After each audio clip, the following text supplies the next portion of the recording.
Hello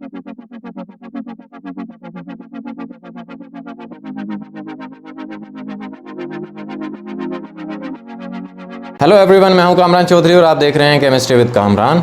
आज के lecture में हम एक और important topic which is oxidising and reducing agents, इसको डिस्कस करेंगे। ऑक्सीडाइजिंग एजेंट और रिड्यूसिंग एजेंट को वन बाय वन हम लोग इनको डिफ़ाइन करेंगे और फिर हम एट द एंड एग्जांपल्स लेंगे कुछ केमिकल इक्वेशंस की, जिनमें हम लोग आइडेंटिफाई करेंगे कि ऑक्सीडाइजिंग एजेंट कौन सा है और रिड्यूसिंग एजेंट कौन सा है। ठीक हो गया। अच्छा, अब ऑक्सीडाइजिंग और रिड्यूसिंग एजेंट्स पर आने से पहले मैं आपको थोड़ा सा रिमाइंड करवा देता हूँ अबाउट ऑक्सीडेशन एंड रिडक्शन। ठीक है।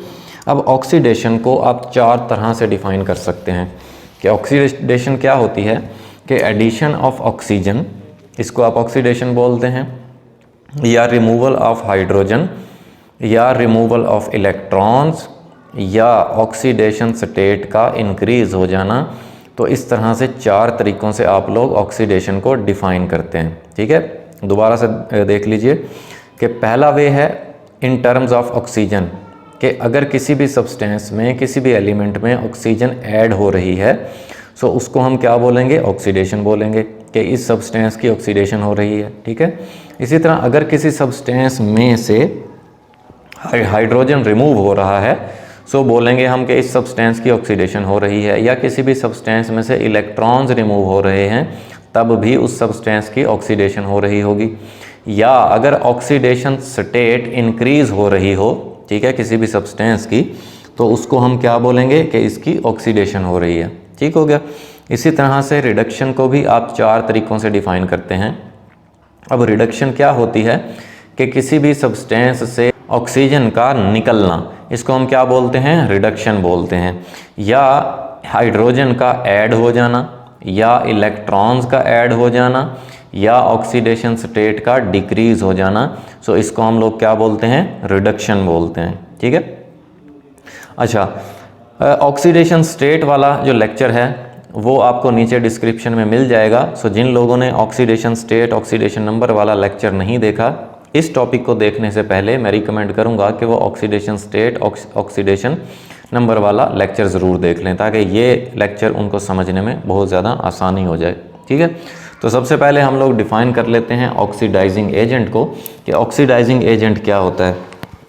अब ऑक्सीडाइजिंग एजेंट को आप कुछ इस तरह से डिफ़ाइन करते हैं कि a substance that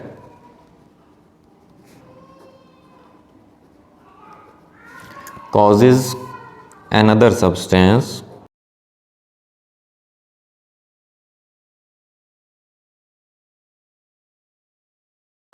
to be oxidized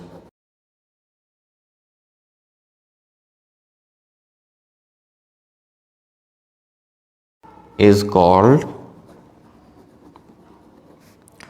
an oxidizing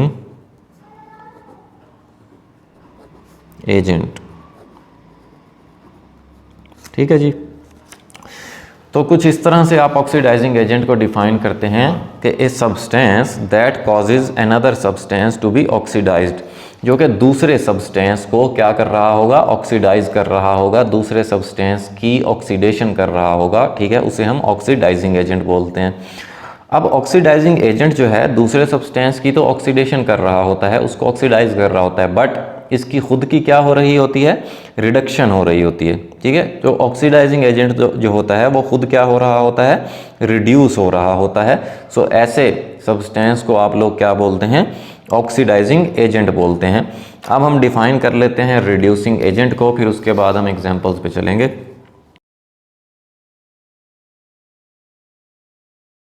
अब रिड्यूसिंग एजेंट को आप कैसे डिफाइन करते हैं, कि a substance that causes another substance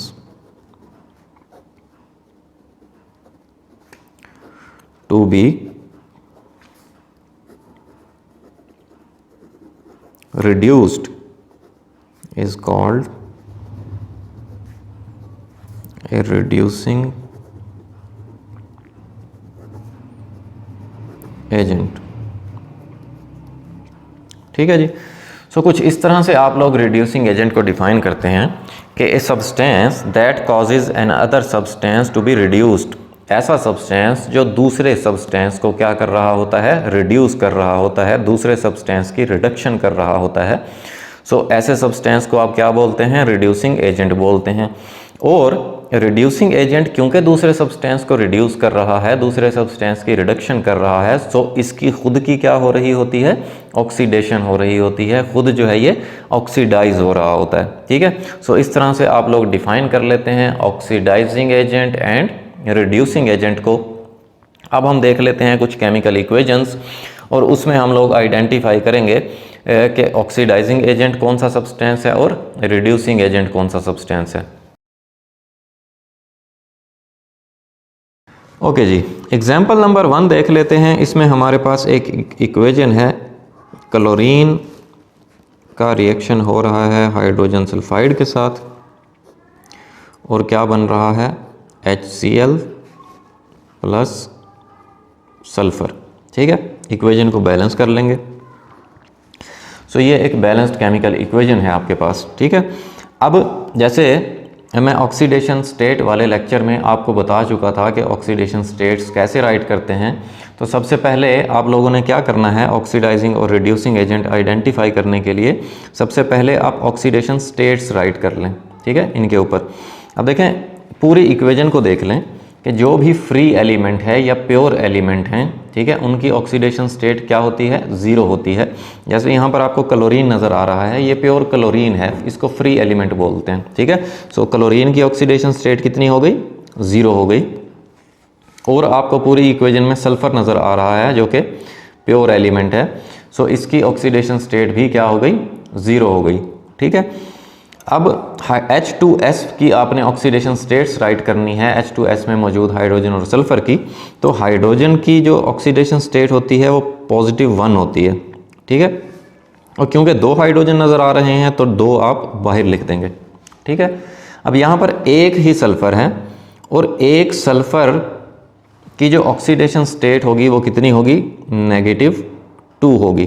क्यों -2 होगी, क्योंकि देखें H2S as a whole, overall H2S के ऊपर कोई चार्ज नहीं है। ठीक है। तो हाइड्रोजन की आपको पता है कि +1 होती है, 2 हाइड्रोजन हैं तो टोटल कितनी हो गई, +2 हो गई। ठीक है। इसी तरह से एक सल्फर है तो +2 को कैंसिल करने के लिए सल्फर की आपको कितनी रखनी पड़ेगी, -2 ऑक्सीडेशन स्टेट रखनी पड़ेगी। ठीक है, ताकि ये +2 और -2 कैंसिल हो जाएं और ओवरऑल ऑक्सीडेशन स्टेट कितनी हो जाए, 0 हो जाए। ठीक है।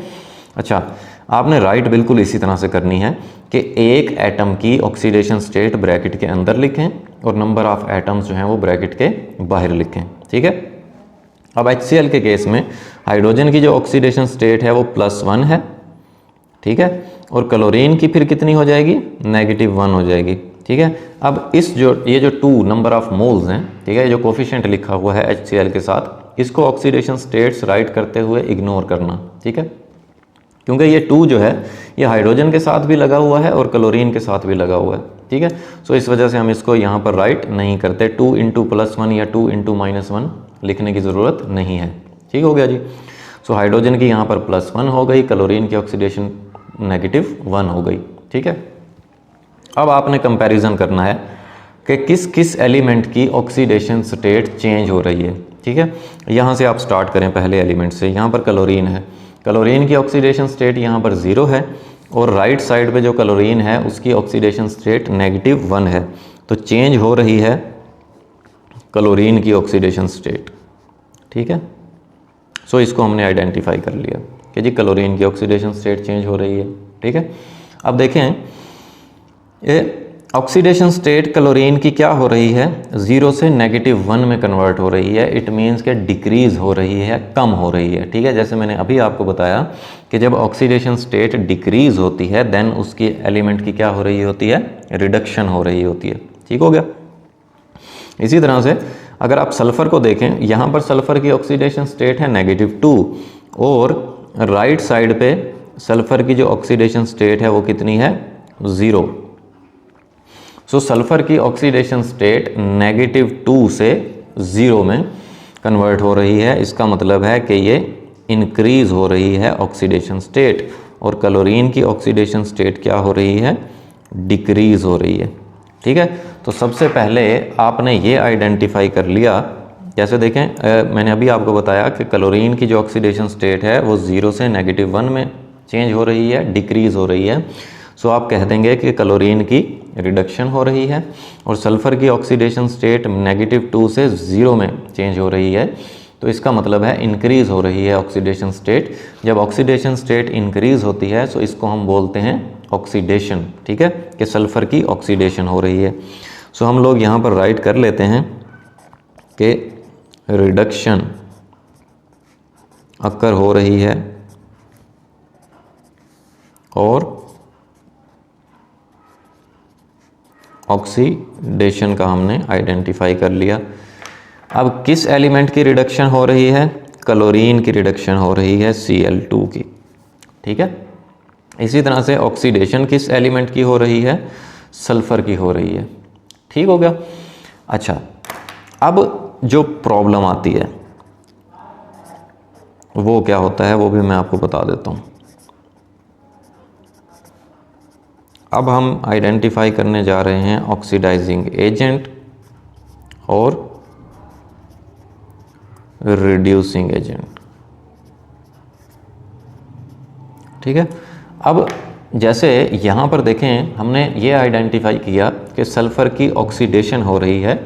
सो स्टूडेंट्स क्या करते हैं, वो ये उनके माइंड में बैठा हुआ होती है बात कि जिस एलिमेंट की ऑक्सीडेशन हो रही है वो रिड्यूसिंग एजेंट होगा।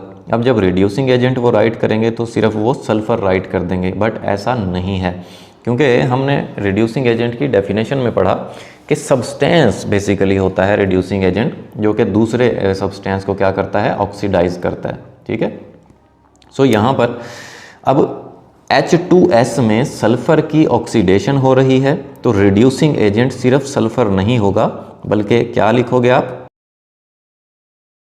H2S पूरा रिड्यूसिंग एजेंट है। ठीक है, सो पूरे सब्सटेंस को आप राइट करते हो एजेंट्स में। ठीक हो गया। इसी तरह से क्लोरीन का हमने देखा कि क्लोरीन की रिडक्शन हो रही है, सो क्लोरीन जो है वो एक्ट करेगा एज एन ऑक्सीडाइजिंग एजेंट। ठीक है, क्योंकि यहाँ पर लेफ्ट साइड पे आपको सिर्फ क्लोरीन नज़र आ रहा है, एक सब्सटेंस है जो कि सिर्फ क्या है, क्लोरीन है। सो इस तरह से बेसिकली आप लोग आइडेंटिफाई कर लेते हैं कि किस एलिमेंट की ऑक्सीडेशन हो रही है और किसकी रिडक्शन हो रही है। अब हम एक और एग्जांपल देख लेते हैं।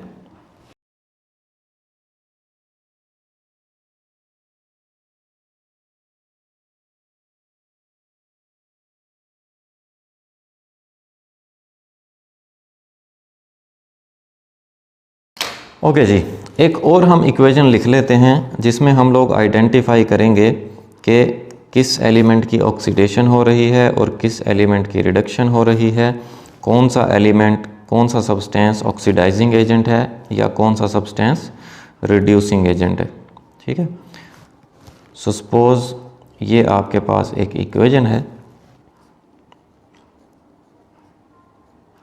ठीक है, अब सबसे पहले उसी तरह से ऑक्सीडेशन स्टेट्स राइट करनी है।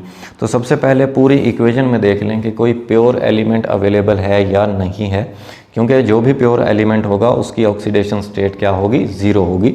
तो पूरी इक्वेशन में आपको यहाँ पर आयरन नज़र आ रहा है जो कि प्योर सब्सटेंस है, फ्री एलिमेंट है। ठीक है, सो इसकी ऑक्सीडेशन स्टेट कितनी हो गई, 0 हो गई। बाकी एलिमेंट्स के ऊपर हम लोग ऑक्सीडेशन स्टेट्स राइट करेंगे। अब देखें ऑक्सीडेशन जब स्टेट्स आप राइट कर रहे हैं, सो आप सबसे पहले उस एलिमेंट की ऑक्सीडेशन स्टेट राइट कर लें जिसका आपको कन्फर्म है ऑक्सीडेशन स्टेट का। ठीक है, जैसे ऑक्सीजन का आपको पता है, ऑक्सीजन के वैलेंस शेल में 6 इलेक्ट्रॉन्स होते हैं, तो ये 2 इलेक्ट्रॉन्स गेन कर लेता है, जिसकी वजह से इस पर -2 चार्ज आ जाता है। सो इस तरह से ऑक्सीजन की जो ऑक्सीडेशन स्टेट होती है वो -2 होती है। सो O3 है, यहाँ पर 3 ऑक्सीजन है, एक ऑक्सीजन की ऑक्सीडेशन स्टेट -2 और यहाँ पर 3 ऑक्सीजन हैं। सो आपने 3 ब्रैकेट के बाहर राइट कर लिया। ठीक है, अब आप देखें कि ये टोटल कितना हो गया, -2 × 3 -6 हो गया। अब आपको आयरन की ऑक्सीडेशन स्टेट सपोज नहीं पता, ठीक है, लेकिन नंबर ऑफ एटम्स तो आपको नज़र आ रहे हैं ना आयरन के। कितने हैं, 2 एटम्स हैं आयरन के, तो 2 बाहर लिख लेंगे आप, ठीक है। अब इस -6 को कैंसिल करने के लिए, -6 को न्यूट्रल करने के लिए आप लोग क्या राइट करेंगे, आयरन की ऑक्सीडेशन स्टेट +3 राइट करेंगे, ताकि ये +3 मल्टीप्लाई बाई 2 +6 और 3 मल्टीप्लाई बाई -2 -6 एक दूसरे को कैंसिल कर दें, और इस तरह से Fe2O3 जो है वो एक न्यूट्रल कंपाउंड है। ठीक हो गया जी। सिमिलरली कार्बन मोनोऑक्साइड के अंदर मौजूद ऑक्सीजन की जो ऑक्सीडेशन स्टेट है वो -2 राइट कर देंगे आप, और -2 को कैंसिल आउट करने के लिए आप कार्बन की ऑक्सीडेशन स्टेट +2 राइट करेंगे, ठीक है। क्योंकि ये 3 जो है 3 मोल्स कार्बन मोनोऑक्साइड के हैं, जैसे अभी मैंने आपको बताया कि इस 3 को आप क्या करेंगे, इग्नोर करेंगे, क्योंकि ये 3 जो है वो कार्बन के साथ भी लगा हुआ है और ऑक्सीजन के साथ भी लगा हुआ है, तो इसको 3 को राइट करने की ज़रूरत नहीं है। सो एक कार्बन की +2 हो गई और एक ऑक्सीजन की -2 हो गई, ठीक है। आयरन की आप लोगों ने ऑलरेडी डाल ली है ऑक्सीडेशन स्टेट 0। अब यहाँ पर एक ऑक्सीजन की -2, ठीक है, और 2 ऑक्सीजन है आपके पास, तो 2 हम बाहर लिख देंगे ब्रैकेट के, तो ये टोटल कितना हो गया, -4। अब यहाँ पर एक कार्बन की जो ऑक्सीडेशन स्टेट होगी वो कितनी होगी, +4 होगी, ठीक है, ताकि +4 -4 को कैंसिल कर दे। ठीक हो गया जी। सो इस तरह से आपने ऑक्सीडेशन स्टेट्स राइट कर लेनी है। अच्छा, अब आपने ये चेक करना है कि कौन से एलिमेंट्स की ऑक्सीडेशन स्टेट्स चेंज हो रही हैं, ठीक है। तो उसको चेक करने के लिए आप सबसे पहला जो यहाँ पर एलिमेंट आ रहा है वो आयरन है। अब यहाँ पर देखें आयरन की ऑक्सीडेशन, एक आयरन की ऑक्सीडेशन स्टेट +3 है, ठीक है। अब कुछ लोग ये भी गलती करते हैं कि वो राइट कर रहे होते हैं आंसर में इसको मल्टीप्लाई करके कि जी आयरन की जो ऑक्सीडेशन स्टेट है वो +6 है, ठीक है। ऐसे नहीं राइट करना आपने आंसर में, हमेशा एक एटम की आपने बतानी है ऑक्सीडेशन स्टेट कि जी आयरन की ऑक्सीडेशन स्टेट +3 है, वो +3 से कन्वर्ट हो रही है किस में, 0 में, ठीक है। सो इसका मतलब है ऑक्सीडेशन स्टेट क्या हो रही है, डिक्रीज हो रही है। सही है जी। सो ये आप लोगों ने आइडेंटिफाई कर लिया। अब ऑक्सीजन की देखें, ऑक्सीजन की यहाँ पर एक ऑक्सीजन एटम की जो ऑक्सीडेशन स्टेट है वो -2 है, ठीक है। इसी तरह से यहाँ पर भी ऑक्सीजन की, एक ऑक्सीजन की जो ऑक्सीडेशन स्टेट है वो -2 है, और यहाँ पर भी एक ऑक्सीजन की जो ऑक्सीडेशन स्टेट है वो -2 है, ठीक है। आपने इस तरह से नहीं करना कि कभी आप इस तरह से करें कि यहाँ पर ऑक्सीजन की ऑक्सीडेशन स्टेट -6 है क्योंकि 3 मल्टीप्लाई बाय -2, ऐसे नहीं करना, ठीक है। आपने एक एक एटम की कंपेयर करनी होती है कि एक एटम की ऑक्सीडेशन स्टेट कितनी है, ठीक हो गया।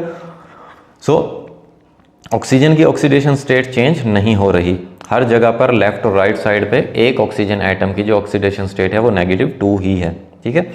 जबकि अगर आप कार्बन को चेक करें, कार्बन की यहाँ पर एक कार्बन की ऑक्सीडेशन स्टेट +2 है, जबकि यहाँ पर एक कार्बन की ऑक्सीडेशन स्टेट क्या है, +4 है, ठीक है।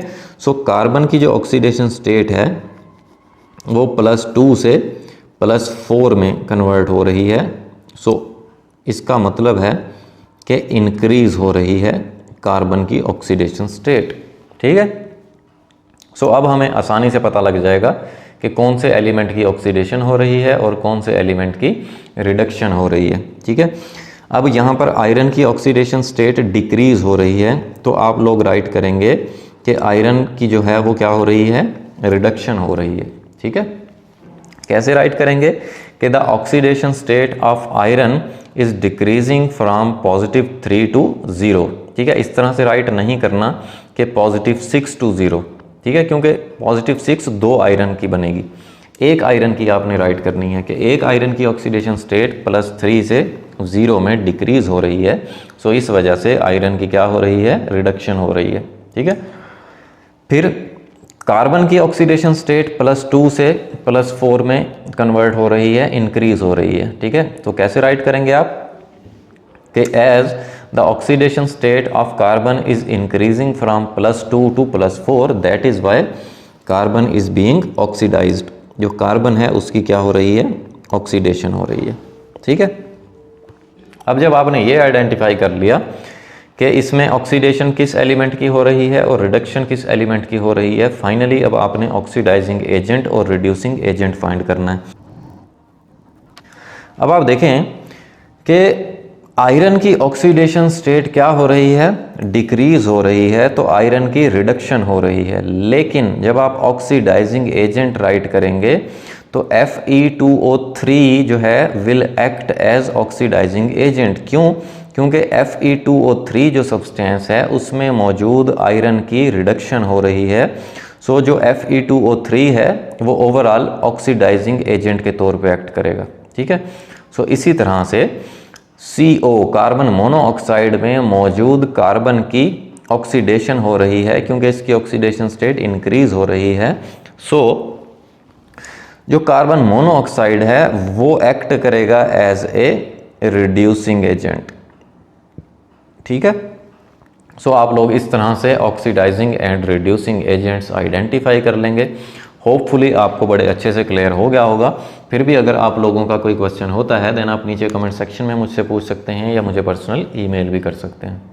अगर आपको वीडियो पसंद आई है देन चैनल को सब्सक्राइब जरूर कीजिएगा, वीडियो को लाइक किया करें, शेयर किया करें। Thank you very much.